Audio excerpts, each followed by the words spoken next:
اللہ و تبارک تعالیٰ کے نام سے شروع جو بڑا مہربان اور نہایت رحم کرنے والا ہے۔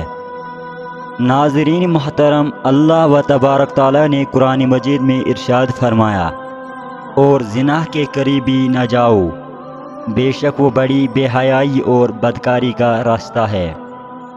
ناظرین محترم، کیا آپ جانتے ہیں کہ اس کائنات کے اندر سب سے پہلے کس بدبخت انسان نے زنا کی ابتدا کی تھی؟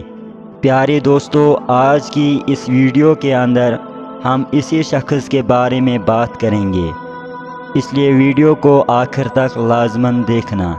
پیارے دوستو، جب حضرت آدم علیہ السلام اور حضرت حوا نے اللہ تبارک تعالیٰ کی نافرمانی کرتے ہوئے شجر ممنون کا پھل کھایا تو اللہ تبارک تعالیٰ حضرت آدم اور حضرت حوا کو زمین پر اتار دیا، اور پھر اللہ و تبارک تعالیٰ کے حکم سے حضرت آدم اور حضرت حوا کے ہاں اولاد پیدا ہوئے۔ بعض روایت کے مطابق حضرت حوا کو 20 حمل ٹھہرے تھے، جس سے 40 بچے پیدا ہوئے، اور ہر حمل کے دوران ایک لڑکا اور ایک لڑکی پیدا ہوا کرتی تھی۔ پیارے دوستو، یہ بات یاد رکھیں کہ اس وقت یہ قوانین شریعت ہماری آج کی شریعت کے قوانین سے بالکل مختلف تھے۔ حضرت آدم علیہ السلام کے زمانے کے اندر ایک حمل سے پیدا ہونے والے لڑکے کی شادی دوسرے حمل کی لڑکی کے ساتھ کر دی جاتی تھی، جبکہ دوسرے حمل کی لڑکی کی شادی پہلے والے لڑکے کے ساتھ کر دیا جاتا تھا۔ ایک حمل کی بہن بھائی آپس میں بہن بھائی کہلاتے تھے۔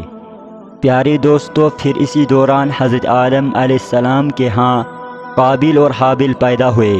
چنانچہ قابل کی بہن اقلیمہ بہت زیادہ خوبصورت تھی، جبکہ جو لڑکی حضرت حابل کے ساتھ پیدا ہوئی تھی کہ وہ اتنی خوبصورت نہیں تھی۔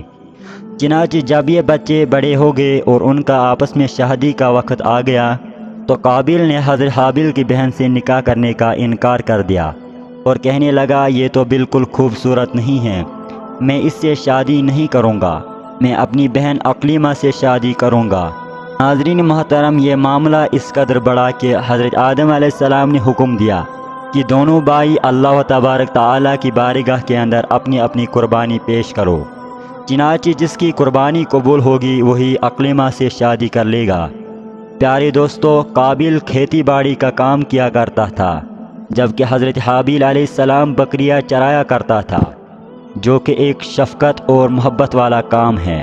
چنانچہ حضرت حابیل علیہ السلام نے اللہ تبارک تعالیٰ کی بارگاہ کے اندر ایک بکری کا بچہ قربان کیا، جبکہ قابل نے ایک سبزی کی گٹھی اللہ کی راہ میں قربان کیا اور اس کی بارگاہ میں پیش کیا۔ چنانچہ اس زمانے کے رواج کے مطابق آسمان سے آگ اتری اور اس نے حضرت حابیل علیہ السلام کی قربانی کو نگل لیا، جس پر قابل کہنے لگا کہ ضرور میرے بھائی کے لیے حضرت آدم نے دعا کی ہے، جس کی وجہ سے حضرت حابیل کی قربانی قبول ہو گئی۔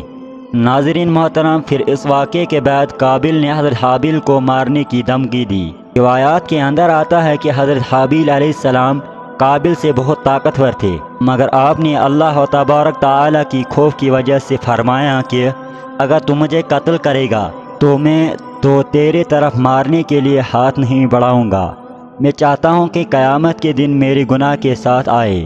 چنانچہ ایک دن قابل نے غصے میں آ کر حضرت حابیل علیہ السلام کے سر پر پتھر مارا، جس سے آپ علیہ السلام کی موت واقع ہو گئی۔ چنانچہ حضرت حابیل علیہ السلام کو قتل کرنے کے بعد قابل بہت پریشان ہو گیا اور حضرت حابیل علیہ السلام کی لاش کو اپنے کندھوں پر اٹھا کے کئی دن تک مارا مارا پھیرتا رہا۔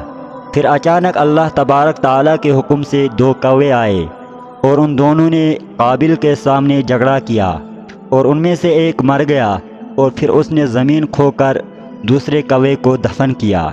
چنانچہ جب قابل نے کوے کو دیکھا تو افسوس کرنے لگا کہ میں اپنے بھائی کی لاش کو بھی نہ چھپا سکا۔ چنانچہ پھر اس نے بھی اسی طرح سے کیا اور حضرت حابیل علیہ السلام کو دفن کیا، اور قابل اپنی بہن اقلیمہ کو لے کر وہاں سے چلا گیا، کیونکہ مسلسل شیطان اس کے پاس آتا رہا اور اس کو اس بات سے ڈراتا تھا کہ تمہارا باپ تمہیں قتل کر دے گا، لہٰذا وہ اپنی بہن کو لے کر وہاں سے دور چلا گیا۔ ناظرین محترم، اس واقعے کے بعد حضرت آدم علیہ السلام بہت زیادہ غمگین ہوئے اور اللہ و تبارک تعالیٰ سے دعا کرتے رہے کہ یا اللہ مجھے وارث عطا فرما۔ چنانچہ اسی دوران آپ کو حضرت شیث علیہ السلام کی بشارت ملی۔ چنانچہ حضرت شیث علیہ السلام جیسے ہی پیدا ہوئے تو حضرت آدم علیہ السلام نے بچپن ہی سے ان کی تربیت پر خاص توجہ دی اور حضرت شیث علیہ السلام کو تمام معاملات سے آگاہ کروایا۔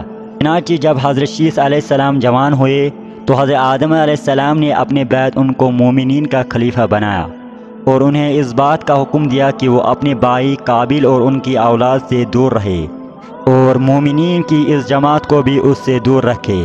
پھر حضرت آدم علیہ السلام کی رسال کا وقت قریب آیا تو حضرت آدم علیہ السلام ہی وصیت کرتے ہوئے اس دنیا سے کوچ فرما گئے۔ چنانچہ اللہ و تبارک تعالیٰ کے مقدس فرشتے نازل ہوئے اور انہوں نے حضرت شیث علیہ السلام کو حضرت آدم علیہ السلام کو دفن کرنے کا طریقہ بیان کیا۔ چنانچہ حضرت شیث علیہ السلام نے اسی طرح سے کیا۔ پھر اس کے کچھ عرصے کے بعد آپ کی والدہ حضرت حوا کا بھی انتقال ہوتا ہے۔ ناظرین محترم، اس واقعے کے بعد زنا کا ابتدا ہوئی۔ اس کے بارے میں بنی اسرائیل کی روایت میں یہ ملتا ہے کہ قابیل اور اس کے اہل و عیال ایک وادی میں رہا کرتے تھے۔ چنانچہ ایک دن ابلیس ایک خوبصورت نوجوان کی شکل میں میدان میں رہنے والے مردوں میں سے ایک مرد کے پاس آیا اور اس کے ہاں نوکر ہو کر اس کی خدمت کرنے لگا۔ ابلیس نے بانسری کی مثل کوئی چیز بنائی جو چرواہے بجاتے ہیں۔ اس میں سے ایک ایسی آواز نکالی کہ لوگوں نے اس طرح کی آواز پہلے کبھی نہیں سنی تھی۔ یہ آواز اس پڑوسی میں بھی پہنچی اور یہ سب لوگ اس کی آواز کو سننے کے لیے اکٹھے ہو گئے اور اسے تہوار بنا لیا۔ اس آواز کو سننے کے لیے سال میں ایک دفعہ لوگ جمع ہو جاتے تھے۔ عورتیں مردوں کے لیے اور مرد عورتوں کے لیے سنورنے لگے۔ پہاڑ پر رہنے والوں جو کہ حضرت شیث علیہ السلام کا قبیلہ تھا، ان میں سے ایک مرد میدانی والوں کے پاس آیا۔ وہ لوگ اس وقت اپنے تہوار میں مشغول تھے۔ اس شخص نے عورتوں اور ان کی خوبصورتی کو دیکھا اور وہ اپنے لوگوں کے پاس آیا اور انہیں یہ سب کچھ بتایا۔ چنانچہ وہ بھی پہاڑوں پر اتر کر ان کی طرف آ گئے۔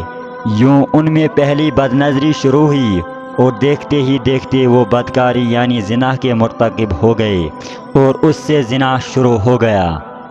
پیارے دوستو، اگر حقیقت حال پر نظر کی جائے تو زنا کی ابتدا اسی وقت ہو گئی تھی کہ جب قابیل نے اپنی بہن کو لے کر وہاں سے رخصت ہوا تھا اور اپنی بہن سے ناجائز رسم و رواج قائم کر کے اس نے اپنے اہل و عیال پیدا کیے تھے۔ اللہ و تبارک تعالیٰ سے یہی دعا ہے کہ ہمیں زنا جیسی لعنت سے محفوظ رکھے۔ آمین ثم آمین۔